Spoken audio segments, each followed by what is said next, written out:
Hello everyone and welcome back to Mrs. Ritchie Crochets. Today I'm going to show you how to make the sleeves on a sweatshirt. So first thing you need to do is cut along the seam. A close-up of what it looks like. My edges are not perfect and that's okay. I'm going to be using Red Heart green apple yarn with a 5.5 millimeter hook. Let's get started. I have the sleeve that I cut off. I'm going to keep that and use that as my measurement guide. So we're going to start with the cuff. So I'm going to take my yarn towards me, place it on my hook, twist it around my hook, and hold it with my hook hand, yarn over, and pull through. Just made a slip stitch. Now I'm going to chain as long as my cuff. So yarning over, twisting my hook down and pulling through, yarning over, twisting my hook down and pulling through.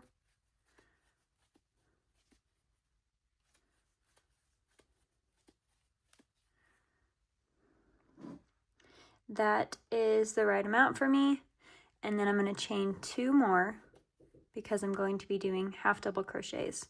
So we're going to start that. So going into the 3rd loop from our hook, 1, 2, number 3. I'm going to insert my hook. Sorry, I'm going to yarn over first, which is just wrapping my yarn around the hook. Insert my hook, draw up a loop, which is yarning over and pulling it up. 3 loops on my hook, yarning over and pulling through all of them. And I'm going to do that all the way down. So yarning over, inserting into my hook, drawing up a loop, 3 loops on my hook, yarning over and pulling through, continuing down, just half double crochets.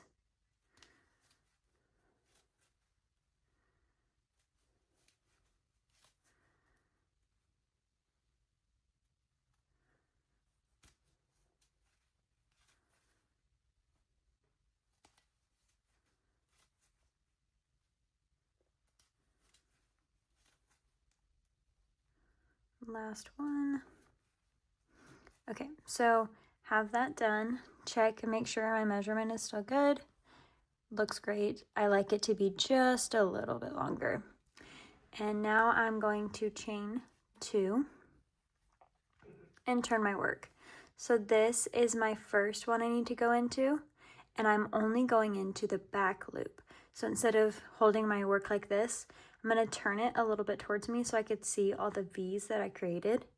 And I'm going to go just into the back loop, drawing up a loop, yarning over, and pulling through 3. Only in the back loop from now on. And that is going to create a ribbed look, and it's going to make our crochet piece more flexible around your wrist, which is what we want because that's the elastic right there.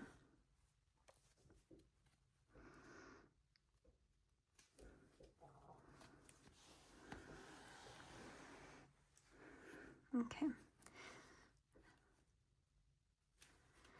So finishing up this row, yarning over and pulling through all 3 loops.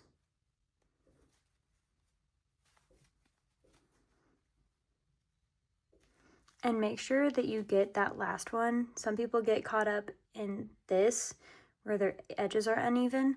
You still have 1 more right there. And you can always do another one, and then if it looks way too long, just pull it out. And we're going to chain 2 and turn our work and do the same thing again, only into the back stitch from here on out. And you can see the ribbed look it's already starting to give. I'm going to add some more link to this and at least get it to here this long. I need to make double that because it needs to go all the way around, but at least to here, and then I will come back.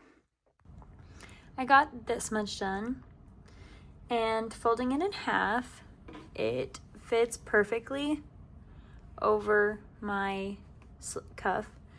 So I am going to finish this cuff off. I am going into, that's a stitch I was already in, and I'm going to do slip stitches all the way across. So I'm going to put my hook through the other side, yarn over, and pull through everything.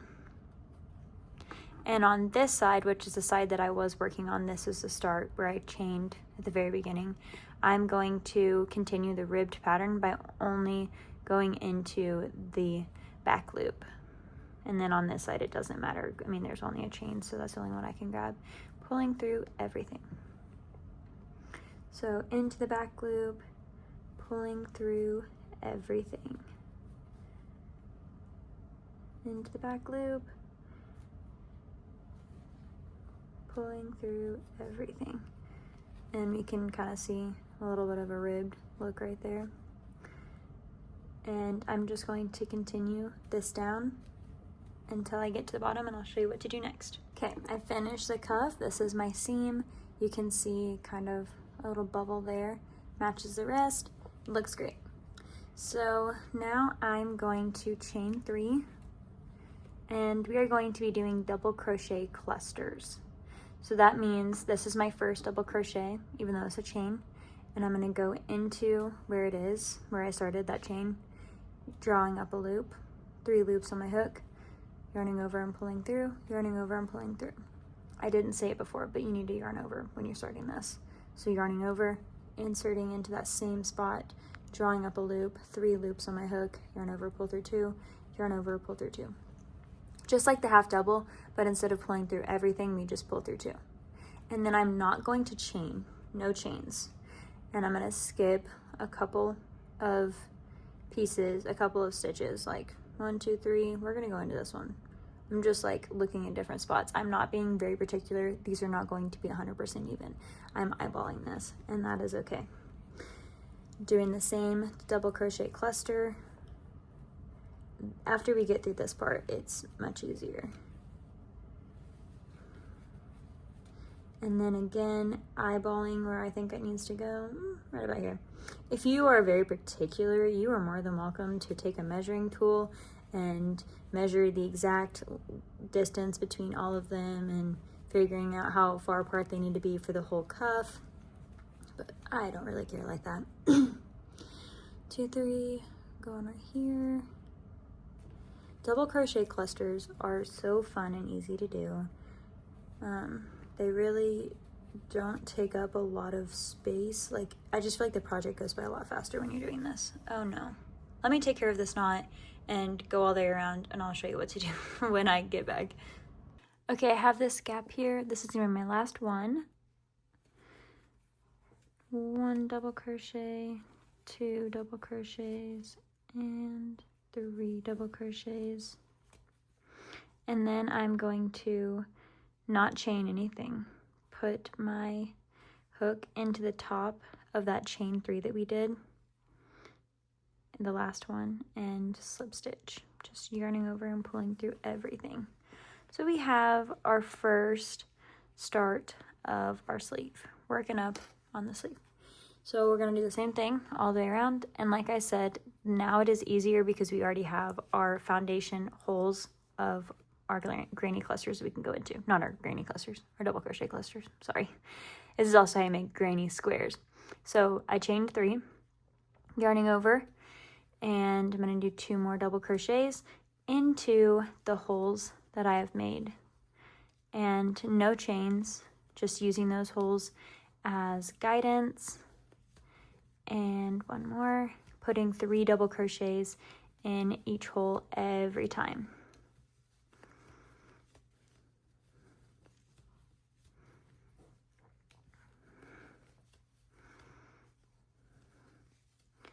All the way around. Now, the sleeve, as you can see, it does get bigger. So on this one, I am off, like it needs to be a bit wider. So I'm going to do an increase, which just means I'm going to chain 3, and I'm going to go into the same hole that I already went into. You're not going to do this every single time. I do an increase when I see that it needs one, and I keep my sleeve with me at all times so I can just lay it down and measure it real quick. And then I just continue as normal. So don't do an increase on every row unless it needs it, and just continue our double crochet clusters. and work your way up to the top. Almost finished with this, and I will show you how to end it again.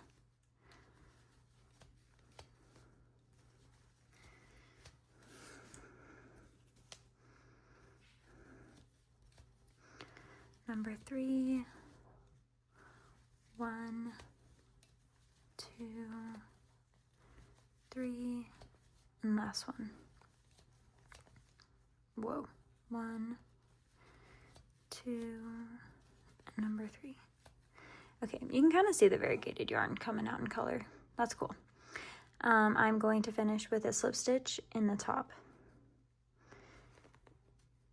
and connecting that row. You can see my increase is not going to look that weird once I do the second row, but it got a little bit wider, and I will probably do another one in the next row because you can see there's quite a bit of there's a little bit of difference here, but this next row I need to do another increase because it gets bigger fast. So I'm going to do that, and then I'll probably crochet all the way to here, and I will show you how to do this angle because you don't want your sleeve to be like really flat. You want to have it as an angle. This is where your shoulder goes, this is where your armpit goes. So I'll meet you back in a long time. I'll do all of this with the same pattern, just doing increases as you see fit, as it gets wider, finishing off with the slip stitch like I have been, and just doing 3 double crochet clusters in every single hole. Happy crocheting! Okay, so I crocheted for a while and I got it to be the correct length. I used a stitch marker. You can use a bobby pin, a safety pin, anything you need. You don't have to have these plastic stitch markers, but I used a stitch marker to mark where I wanted the shoulder to be based on how I liked this laying versus if I folded it over and laid it out like that. And then I used stitch markers again to mark where it started getting bigger over for the shoulder. So that's what I'm going to show you how to do today. So my yarn is right here, but I need it to be down there. So I'm going to be doing some slip stitches. So I have my hook inserted into the spot that I was working at, and I'm going to go through both loops on my double crochets, and I'm going to insert, yarn over, and pull through both loops. Insert, yarn over, pull through everything. And I'm going to do that all the way till I get over here to this stitch marker. So again, insert, yarn over, and pull through everything. And then I'll meet you when I get over there. So I slip stitch my way back, and over here is my blue stitch. So I need to turn my work so that I'm not working that way, because this is where my armpit's going to be. Turn it around, and then I'm going to do the same pattern, chain 3, and do a double crochet and another double crochet, and continue on my pattern of clusters. So going into the next one, same thing, double crochet clusters all the way around here until I get, whoops, my hook came out, until I get to this hole right here. I'm going to stop when I get here. So not over here on this side, but this side of my pin. And you will know that that's the right side because when this is my corner piece, it lays flat. So hole one that's already done versus hole, it'll lay flat there instead of being like over there like that. It'll be like that, okay? Okay, I made it to that stopping point, and you can see that with this being my corner, lining it up, that's where it matches instead of putting another one right here, because then it wouldn't line up together. Hope that makes sense. So I need to skip 2. So I'm going to go into this one. I'm like skipping 2 of these, but really just 1 hole. I guess I'll just say that. I'm skipping 1 cluster hole, and I'm going to do the same thing. Slip stitch past this cluster and just continue on slip stitching. And this is my final one. Instead of slip stitching into it, I'm going to go under it to kind of like make that hole more tight, I guess. I don't know. That's just what other people do. That's how I learned. Chaining 3 and doing more double crochets And this is gonna be my last round of that, and I'm gonna stop. I have one hole left over here. I'm gonna stop when I get to this one, so I have one hole left over there on that side. So I'm just gonna do 1, 2, 3, 4. Okay, I finished, and this is what it looks like from the top of the shoulder. And I'll show you what it looks like on the my cut layout. So yeah, pretty good. It'll look better when it's sewn. I am going to make another one, and instead of basing my other sleeve off of this, I'm going to base it off of this. So however long this cuff is wide, and then stitching wise, just making it the same, and then I'll do the same thing up on top. So I'm gonna do that real quick, and then I'll show you how to sew it. Before you do that, you're gonna cut this off. I would leave a pretty long tail so that you can sew about like that long.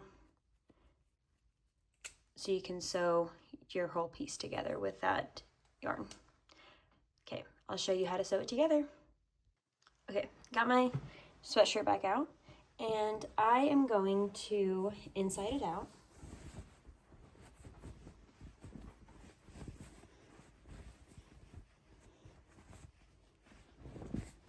Okay, and then I'm going to put my crocheted piece up through like the waist hole, and whoops, like that. So this is the outside. I mean, sorry, this is the inside, my bad. And I have it like this, my yarn right there. So this is how you're going to sew it together, like that. And it will make, you inside it out, it'll make a nice like seam right here, and it'll look perfect. So let me get started on this.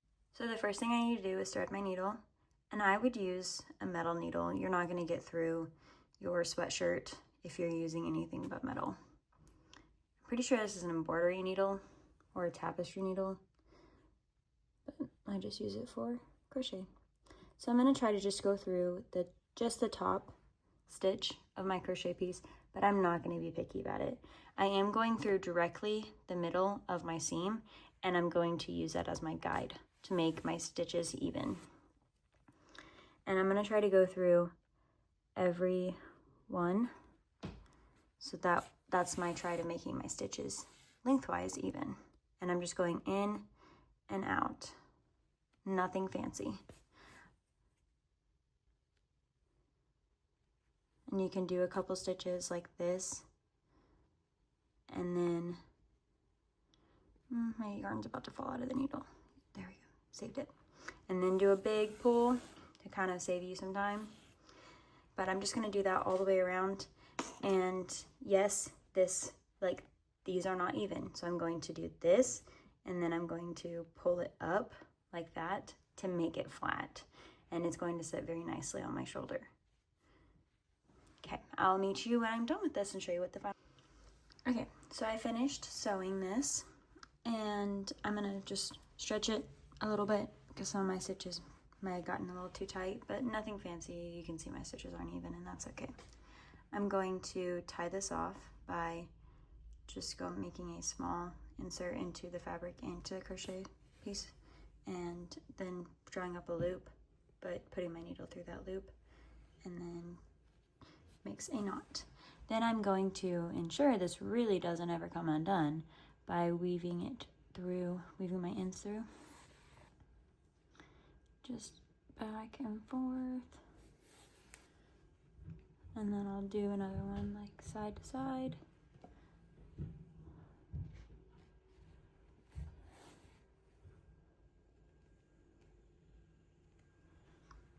Okay, and then I'm going to cut it. And then I also have the thread I started with at the beginning also needs tied in. So I'm going to do that.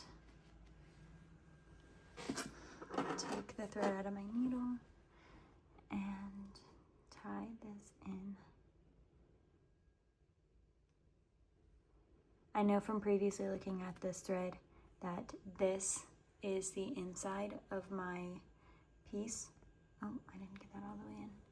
So I'm just going to put it in the inside only and just tie in my ends. So this is the inside, just going back and forth on that. Again, not being particular about where I place things.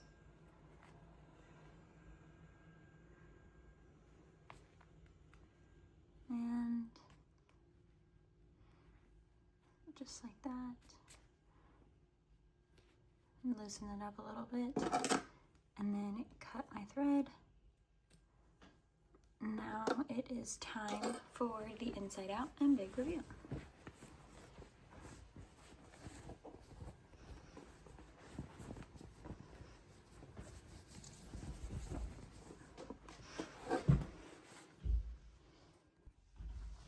I think it turned out great.